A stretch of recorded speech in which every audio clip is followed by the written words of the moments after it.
Pagi ini saya akan sharing kebenaran firman Allah dalam sebuah pengajaran firman Allah yang saya berikan judul Allah kita adalah api yang menghanguskan.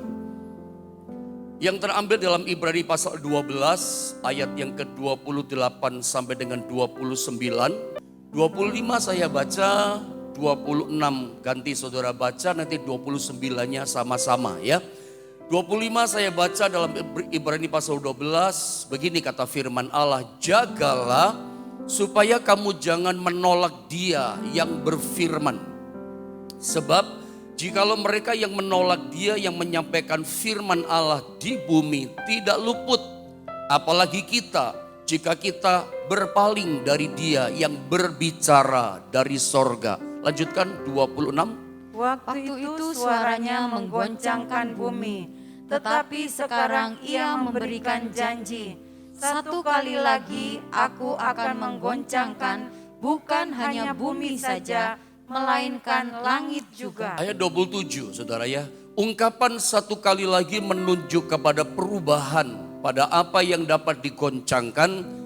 Karena Ia dijadikan supaya tinggal tetap apa yang tidak tergoncangkan. 28 teruskan saudara.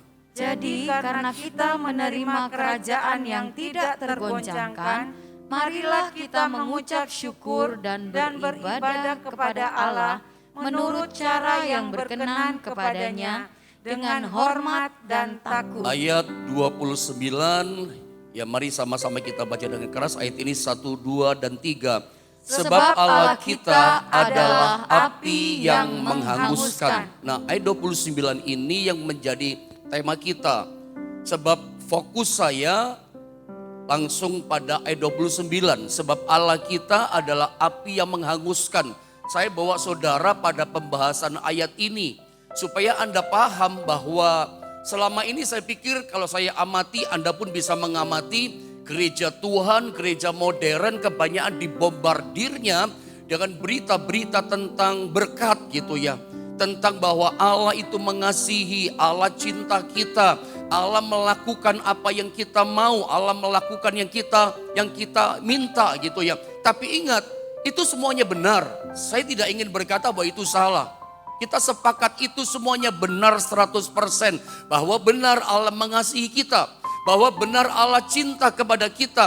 Bahwa benar ketika kita berdoa Allah menjawab kita. Apa yang kita minta Allah melakukan bagi kita. Tetapi pagi ini saya ingin saudara juga memahami sisi yang lain. Sifat yang lain. Karakter yang lain daripada Allah. Bahwa Allah itu bukan sekedar mengasihi kita. Memang Dia mengasihi kita. Itu harga mati kita harus ngerti. Bahwa Allah cinta kita, Allah memberkati kita, Allah tak pernah tinggalkan kita sedetik pun juga, kita sepakat itu. Allah memberkati kita, Dia sumber mujizat, sumber pertolongan kita yang selalu menuntun, menyertai hidup kita. Kita sepakat itu. Tapi saya ingin pagi ini kita tahu sisi Allah yang lain. Bahwa Dia juga punya karakter sifat yang namanya pribadinya adalah Dia bagaikan api yang menghanguskan. Ketika Dia bergerak, ketika Dia bekerja, ingat Dia bisa bekerja datang dalam bentuk seperti ini. Bukan cuma sekedar, oh Allah cinta saya, Allah mengasihi. Ingat ada sisi yang lain dari ayat-ayat firman Allah yang mesti disingkapkan pagi ini. Dan Anda harus mengerti supaya Anda gak kaget.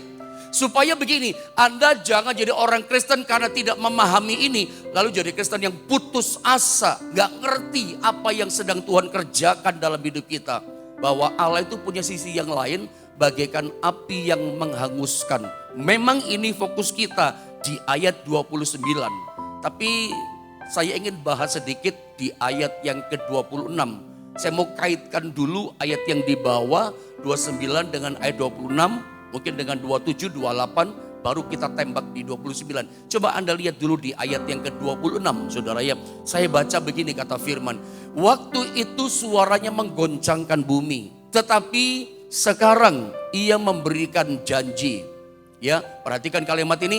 Satu kali lagi, perhatikan kalimat ini. Satu kali lagi aku akan menggoncangkan bukan hanya bumi saja, melainkan langit juga. Sudah perhatikan, Tuhan, ini janji Tuhan. Sekarang ia memberikan janji. Dan ingat, kalau Tuhan berjanji, dia gak pernah lupa untuk menggenapi. Setiap kali dia berjanji, selalu dia genapi janjinya. Dan ternyata kita salah duga. Ada banyak kita berpikir bahwa kalau Tuhan berjanji, wah pastinya janjinya pasti indah. Kita suka berpikir kalau Tuhan berjanji, janjinya pasti berkat. Janjinya pasti mujizat, janjinya pasti hal-hal yang menyenangkan kehidupan kita. Janji-janji Tuhan selalu kita berpikir hal-hal yang kita harapkan, hal yang kita minta. Tetapi rupanya di Ibrani 12 ayat yang ke-26, ini Tuhan berjanji, janjinya sangat berbeda dengan yang biasa kita dengar di gereja. Dia berjanji, janji yang lain di sini. Apa janji Tuhan? Janji Tuhan satu kali lagi dikatakan, aku akan menggoncangkan bukan hanya bumi saja, melainkan langit juga. Ada banyak orang bertanya lewat ayat 26 dalam Ibrani 12 ini. Apakah pandemi yang terjadi ini merupakan janji Tuhan menggoncangkan bumi? Ya bisa jadi itu saudara ya. Tapi ingat, ayat ini berkata bukan cuma bumi yang digoncang. Coronavirus yang terjadi, pandemi yang belum selesai kita hadapi, ya sudah landai hampir seluruh dunia, kayak kelihatannya udah mau selesai ini pandemi. Kita juga kaget di akhir tahun muncul berita varian baru Omicron yang muncul. Ya, kita pikir udah tenang nih saudara ya, goncang lagi dunia. Beberapa negara mulai persiapan diri menghadapi gelombang yang ketiga namanya Omicron ini. Saudara ya, orang bertanya-tanya apakah pandemi yang terjadi belum selesai dan sedang kita hadapi dan ke depan kayaknya juga masih kita hadapi. Apakah ini merupakan janji Tuhan menggoncangkan bumi? Bisa jadi seperti itu. Tapi jelasnya begini, Ibrani 12 ayat 26, ini yang digoncang bukan cuma bumi loh, langit juga. Ya, langit digoncang, bumi digoncang. Ya, dengan datangnya pandemi ini jelas kita sama-sama tahu bumi goncang. Seluruh dunia hampir 200 lebih negara tergoncang loh. Dengan datangnya wabah pandemi corona ini tergoncang bumi. Semua yang bisa digoncang, coba turun ke bawah ayat yang ke-27. Coba sama-sama kita baca ayat 27 saudara ya. Kita kaitkan ayat 26 dengan 27, 2, 3. Ungkapan satu kali lagi menunjuk kepada perubahan pada apa yang dapat digoncangkan, karena ia dijadikan supaya tinggal tetap apa yang tidak tergoncangkan. Saudara perhatikan, ungkapan satu kali lagi menunjuk kepada perubahan. Perubahan apa? Apa yang dapat digoncangkan akan digoncangkan.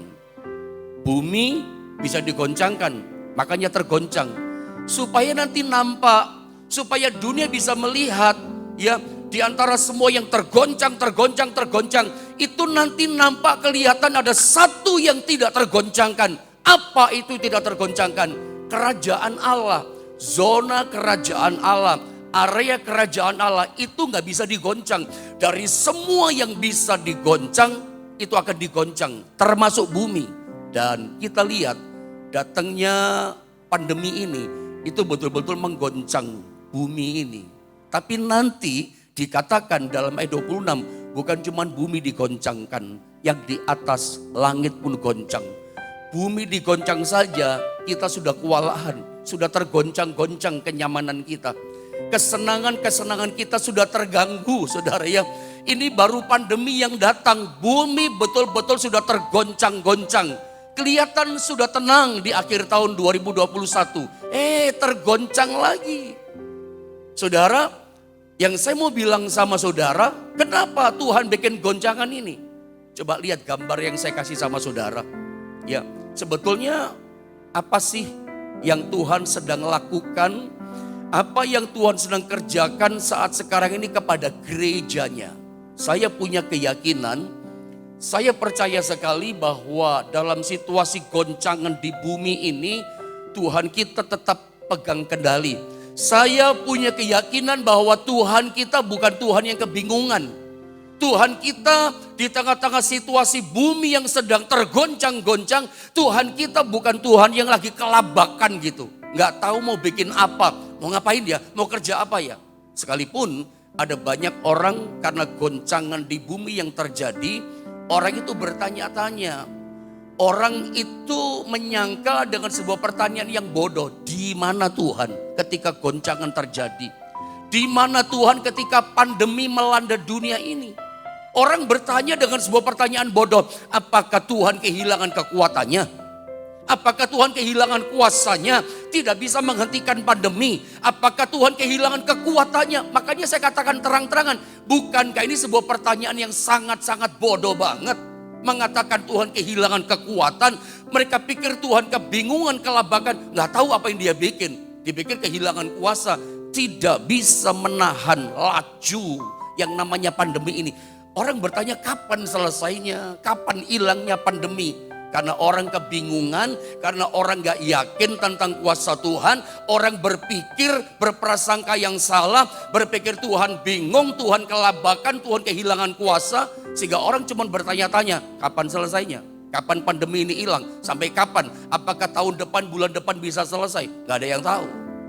Ya, makanya saya mau kaitkan goncangan yang melanda dunia ini. Saya mau yakinkan saudara, percayalah, yakinlah Tuhan kita, Yesus kita bukan Yesus yang kebingungan dan kelabakan. Oh, mau bikin apa ya, mau kerja apa? Saya percaya di tengah-tengah situasi yang sedang bergoncang di muka bumi ini, saya percaya rencana Tuhan terus digenapi. Bahwa Tuhan tetap punya rencana atas umatnya, bahwa Tuhan punya rencana yang harus digenapi atas gerejanya. Ingat Roma 8:28. Bagaimana bunyi ayat itu? Bahwa Allah turut bekerja dalam segala sesuatu. Untuk apa menurut saudara? Untuk mendatangkan kebaikan. Bagi siapa? Bagi orang yang percaya dan mengasihi Dia. Percayalah dalam goncangan pandemi yang menimpa dunia ini, Tuhan tetap punya rencana. Tuhan tetap terlibat bekerja untuk apa? Untuk gerejanya. Kalau kita baca dalam ayat-ayat yang barusan kita baca, sebetulnya apa maksud Tuhan dengan goncangan yang menimpa bumi? Belum langit loh. Bolehlah orang berkata, apakah ini ayat 26 sedang terjadi, Tuhan menggoncang bumi? Ya bisa jadi. Tapi ayat 26 itu jelas, bukan cuma bumi yang digoncangkan. Nanti masih ada goncangan yang lebih hebat. Langit sak bumi juga bergoncang. Saya bukan sedang menakut-nakuti, tapi saya mesti jujur, tidak boleh menutup berita firman sama saudara. Bahwa di depan masih ada goncangan yang lebih hebat dari yang sekarang. Kalau yang sekarang saja kamu kehilangan keyakinan, kalau yang sekarang saja saudara kehilangan kepercayaan kepada kekuasaan Tuhan, bagaimana nanti menghadapi goncangan yang lebih hebat, kata ayat 26. Bukan cuman bumi yang digoncang, langit juga digoncang, kuasa langit digoncang. Apa yang terjadi coba? Berarti goncangannya lebih keras di depan. Makanya lewat pengajaran firman Allah ini, saya ingin menarik saudara. Percayalah dalam situasi yang terjadi sekarang ini, Yesus Tuhan kita bukan kelabakan. Dia bukan sedang kebingungan. Lalu Anda bertanya, di mana Tuhan? Oh, dia tetap pegang kendali. Dia tetap turut bekerja, punya rencana atas gerejanya. Pertanyaannya, apa maksud Tuhan di balik semua goncangan ini?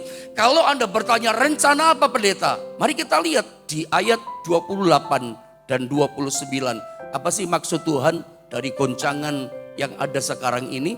Kita lihat ayat 28 dulu, saya baca ya. Ayat 28 dikatakan begini. Ayat 26, 27 bicara goncangan. Ya, yang bisa digoncang akan digoncang supaya kelihatan yang tak tergoncangkan, supaya orang tahu bisa membedakan. Oh, bumi bisa goncang, bumi goncang semua ya. Ekonomi goncang, keuangan goncang, bursa efek goncang, ya. Dunia olahraga goncang, dunia pelayanan goncang, pendidikan. Coba tunjukkan sama saya semua bidang-bidang profesi di dunia ini pada masa pandemi yang tidak goncang. Semua goncang loh. Semua goncang, sampai orang kerja pun harus kerja di rumah kok. Sekolah pun daring di rumah. Semua yang kelihatannya nggak mungkin goncang, ternyata kita tahu, lah ternyata semuanya goncang. Sekarang kita tahu cuman satu yang tak tergoncangkan apa? Pribadi Tuhan, kerajaannya nggak tergoncangkan. Makanya percaya begini, dalam situasi kegoncangan yang melanda dunia ini, Tuhan punya maksud, Tuhan punya tujuan supaya mata kita bisa melihat. Ketika semua goncang, Anda mau andalkan siapa? Anda mau datang kepada siapa? Datang berharap kepada yang bisa goncang, ikut tergoncang saudara. Anda mau masuk di dalamnya tergoncang, ikut tergoncang-goncang. Anda mesti tinggal dalam Tuhan supaya gak tergoncang. Sebab di ayat 28 kita ketemu tujuan Tuhan di sini. Saya baca ya. Jadi karena kita menerima kerajaan yang tidak tergoncangkan. Kerajaan Allah, hadirat Allah itu tak tergoncangkan. Yang percaya katakan amin. Tak tergoncangkan hadirat Allah. Lalu kalimat berikutnya berkata begini, marilah kita mengucap syukur. Dan ini tujuannya, mengucap syukur. Dalam masa pandemi tetap bersyukur kepada Tuhan. Tapi saya ngalami ini, bersyukur kepada Tuhan. Dan dikatakan apa tujuannya jelas, beribadah kepada Allah menurut cara yang berkenan kepadanya dengan hormat dan takut. Bapak Ibu Saudara, saya berharap Anda bisa menemukan ini pengajaran firman. Bisa menangkap apa maksud Tuhan. Ingat, dia bukan Tuhan yang kebingungan loh ya. Anda jangan bertanya dengan pertanyaan yang bodoh. Seperti orang di luar sana yang gak ngerti Tuhan. Gak ngerti rencana Tuhan. Saya percaya Anda orang-orang beriman yang rindu sama Tuhan. Anda ngerti rencana Tuhan. Apa rencana Tuhan dengan goncangan yang terjadi? Tuhan ingin kita tetap bersyukur, bukan ngomel. Yang kedua, Tuhan ingin kita bisa beribadah kepada Allah menurut cara yang berkenan kepadanya. Mungkin Anda bertanya, apakah pendeta sebelum musibah pandemi goncangan terjadi, umat Tuhan, gereja Tuhan, cara beribadahnya gak berkenan kepadanya? Kayaknya begitu jawabannya. Sepertinya begitu. Mungkin banyak orang datang menghadap Tuhan, mungkin beribadah kepada Tuhan. Bisa jadi cara ibadahnya, bisa jadi motivasi ibadahnya, motivasi ibadah yang tidak berkenan kepadanya. Dia sedang memurnikan ini lewat goncangan di muka bumi yang dia sedang goncang. Bukan karena kebingungan, memang dia punya rencana menggoncang. Untuk apa? Supaya gerejanya, supaya umatnya ya beribadah kepada dia dengan cara yang lebih berkenan kepadanya.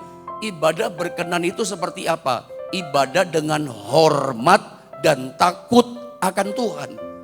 Kalau dulu mungkin orang ibadah sih ibadah, ke gereja sih ke gereja, tapi cuma sekedar setor badan supaya pendeta lihat, supaya orang tahu saya pelayan Tuhan, supaya orang tahu saya ini orang yang rajin setia ke gereja. Cuman bawa muka, setor muka, cuman absen. Orang sekedar cuman setor badan datang kepada Tuhan. Apakah setiap kita datang kepada Tuhan itu disertai dengan cara yang berkenan? Berkenan ibadah dalam arti ini, ibadah yang penuh hormat dan takut akan Tuhan. Saya pikir dengan goncangan yang menimpa dunia ini dengan masa pandemi ini, orang jadi sungguh-sungguh butuh Tuhan. Orang jadi sungguh-sungguh tersungkur datang kepada Tuhan. Ibadah kita dimurnikan supaya apa? Supaya ibadah semakin berkenan, dalam arti gini, penuh hormat dan takut akan Tuhan. Saya berharap Anda bisa menangkap pada bagian ini. Bahwa masa goncangan menimpa dunia ini, ternyata Tuhan punya tujuan atas hidup saudara masing-masing, atas hidup saya, supaya cara ibadah kita semakin hari semakin berkenan, ibadah yang penuh hormat dan penuh takut akan Tuhan. Ya, dan saya mau kaitkan sekarang dengan ayat 29, dan ini sebetulnya menjadi inti daripada perenungan kita. Dengan cepat saudara ya, perhatikan ayat 29. Mari sama-sama kita membaca di ayat 29. 1, 2, dan 3. Sebab Allah kita adalah api yang menghanguskan. Tiba-tiba di ayat 29 ketika Tuhan bicara tentang beribadah dengan cara yang berkenan, itulah dengan cara yang hormat akan Dia dan takut akan Dia. Tiba-tiba di ayat 29 Tuhan bicara seperti ini. Saya tahu kalau kita suruh mengamenkan, kita mungkin sodok seret gitu orang Jawa katakan. Suruh mengamenkan mungkin kita berat, amin saudara. Kayaknya kita tercekat diam. Apa saya mesti ganti topik, ini firman Allah saudara ya. Saya tahu firman Allah ini gak enak dengarnya. Tapi ini mengajar kita loh saudara ya. Seringkali yang kita tahu, oh Tuhan cinta, iya. Tuhan penuh kasih, iya.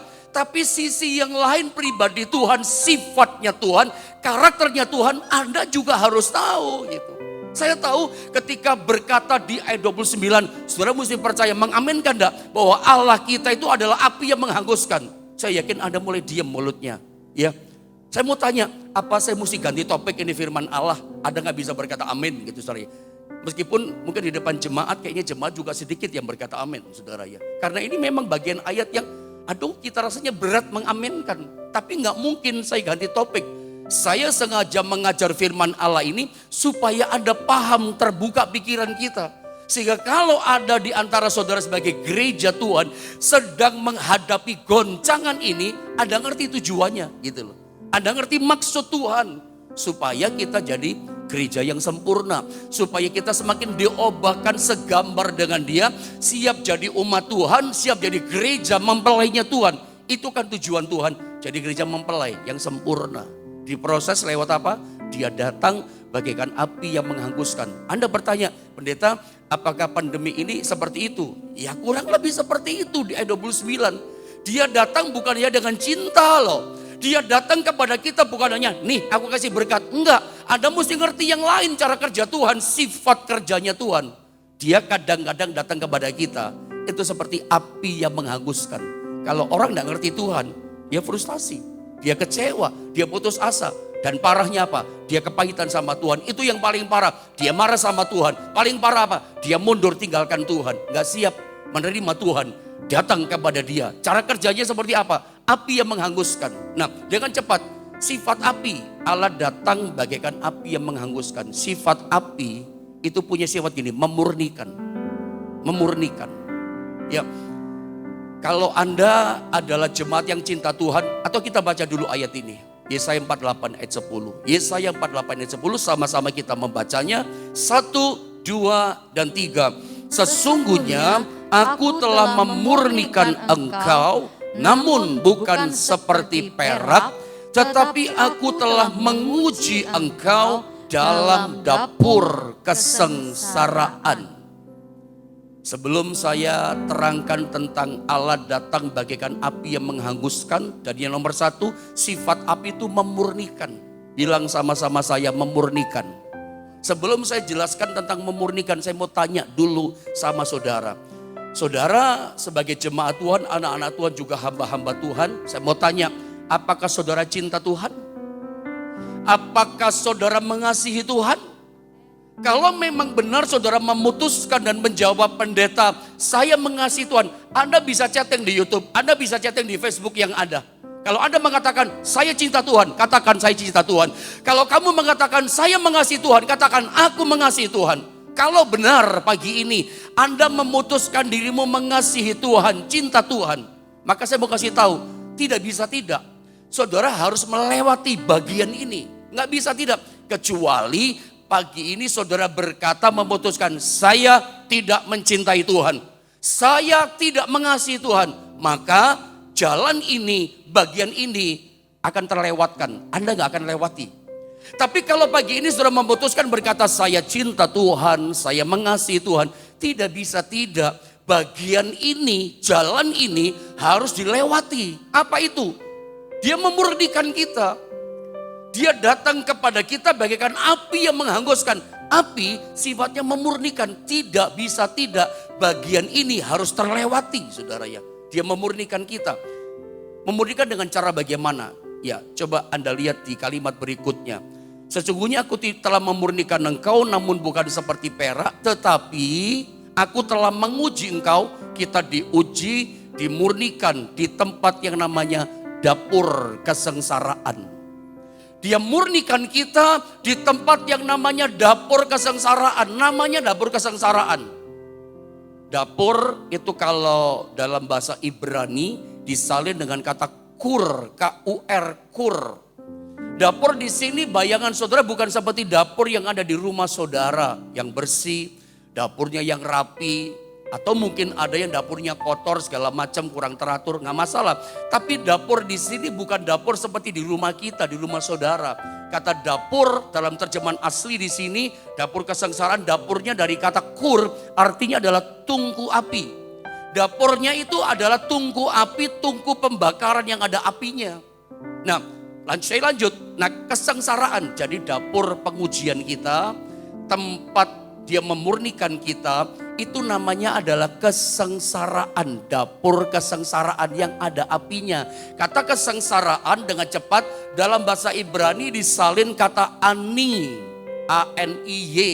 Artinya apa? Punya 3 arti. Mungkin banyak arti, tapi saya artikan 3 sama saudara. Kata kesengsaraan, kata ani, itu arti yang pertama adalah lembah kekelaman. Saya pernah terangkan lembah kekelaman sama saudara. Ya, kalau lembah saja itu bagus, mungkin masih nyaman. Karena kalau lembah itu mungkin masih ada ijo-ijonya, ada pemandangan yang indah. Tapi ini ada kata kekelaman, lembah kekelaman. Maksudnya apa? Ada potensi bahaya. Coba kita lihat Mazmur 23 ayat yang keempat. Seperti apa sih lembah kekelaman? Daud pernah mengatakan ini. Dalam Mazmur pasal 23 ayat yang keempat. Boleh sama-sama kita baca ya, 1, 2, dan 3. Sekalipun aku berjalan dalam lembah kekelaman, aku tidak takut bahaya. Sebab engkau besertaku, gadamu dan tongkatmu, itulah yang menghibur aku. Ini Daud yang berkata, sekalipun aku berjalan dalam lembah kekelaman, aku tidak takut bahaya. Sebab engkau besertaku, gadamu dan tongkatmu itu yang menghibur aku. Daud berkata, dalam lembah kekelaman itu ada bahaya. Tapi aku gak takut bahaya sebab engkau ada beserta aku. Ada Tuhan. Lembah kekelaman ada potensi bahaya. Kelam itu bukan sekedar gelap. Kalau gelap saja. Jadi lembah kekelaman itu kalau sekarang ada ke Israel. Yang disebut lembah kekelaman dalam Mazmur 23 keempat sudah jadi objek wisata. Ada lampu, ada penerang. Tapi meskipun begitu, lembah kekelaman itu maksudnya begini. Matahari gak bisa masuk. Dari semua sudut matahari gak bisa masuk. Jadi kalau gak ada lampu ya gelap. Kelam itu lebih dari gelap. Ya, ada mesti paham.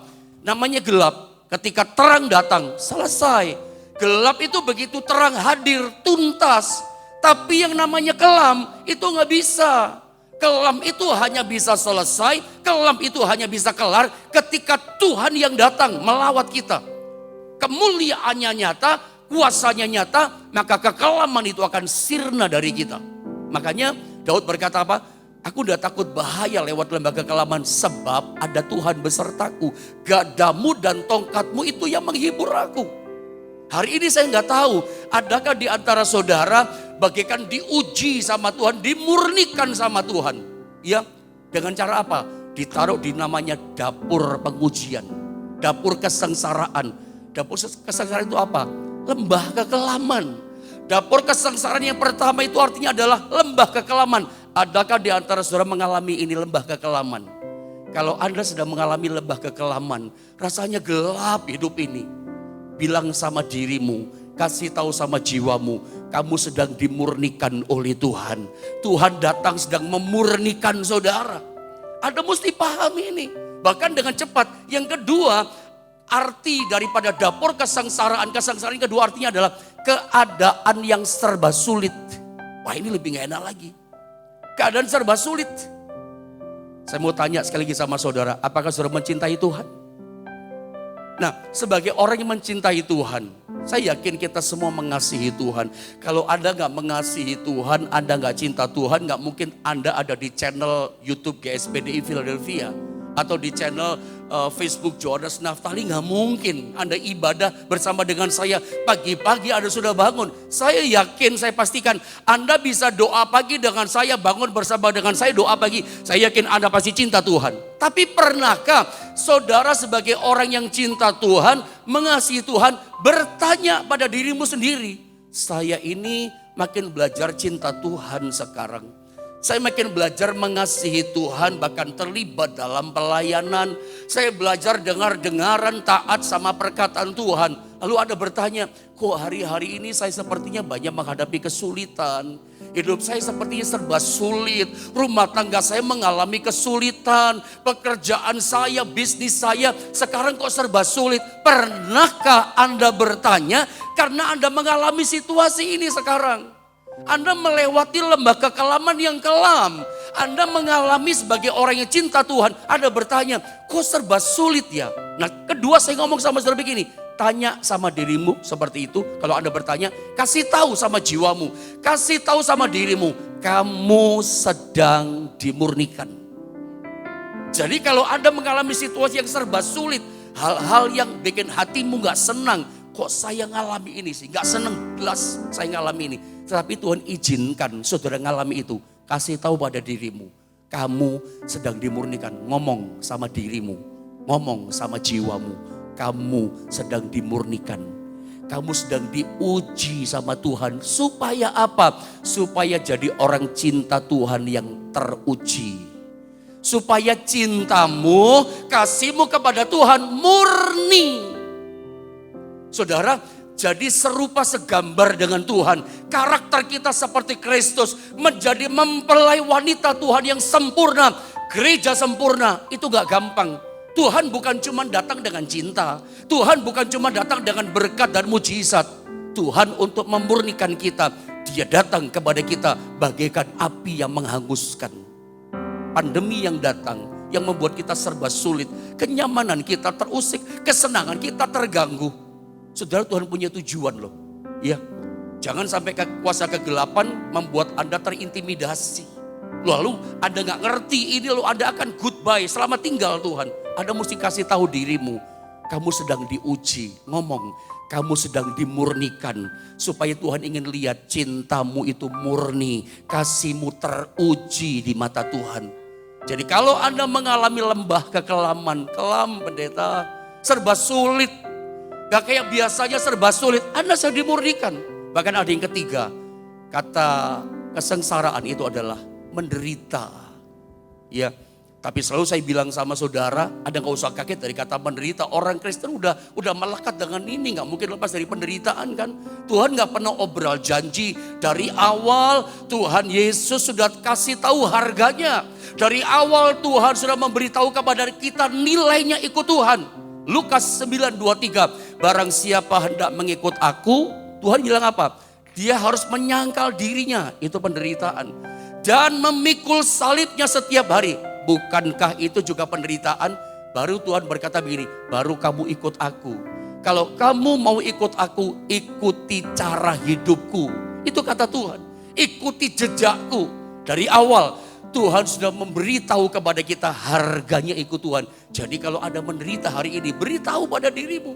Jangan cuma nelongsot, jangan cuma pegang-pegang tangan lalu kecewa. Anda mesti tahu rencana Tuhan. Ada sisi yang lain daripada Tuhan. Saya tahu ini sesuatu yang tidak enak saya ajarkan. Tapi saya yakin nanti saya akan baca ulang di chatting saudara. Gak ada yang berkata gini, pendeta ganti topik saja. Pendeta ganti tema deh khotbah. Apa saya mesti ganti topik yang enak-enak sama saudara? Saya datang di tengah-tengah saudara setiap hari pada masa pandemi. Tuhan kasih kekuatan saya mengunjungi rumah saudara setiap hari. Lewat pengajaran firman. Supaya apa? Supaya pemahaman saudara makin utuh tentang firman Allah. Tentang pribadi Tuhan. Ya, saya menyeimbangkan pengajaran firman. Supaya Anda semakin ngerti siapa Tuhan. Dia itu datang kepada kita bukan cuma dengan cinta. Memang dia mencintai. Dia memurnikan kita pun dengan cinta kok. Bukan mau bikin hancur kita. Tapi Tuhan ingin supaya cinta kita itu teruji. Dan ujungnya gini, kita serupa segambar dengan dia. Pesan saya, kalau Anda sedang dimurnikan oleh Tuhan, ingat baik-baik. Ya, saya lanjutkan besok ini firman Allah saudara ya. Saya lanjutkan besok. Dia murnikan kita, kasih tahu sama kita. Kamu sedang diuji, dimurnikan oleh Tuhan. Jangan ada yang lu mundur dari Tuhan. Saya besok masih mengajar saudara tentang api yang kedua. Mengubah kita. Ya, sifat api yang kedua itu mengubah. Ya, dia punya daya ubah dan seterusnya. Tuhan berkati setiap kita pagi ini saudara ya.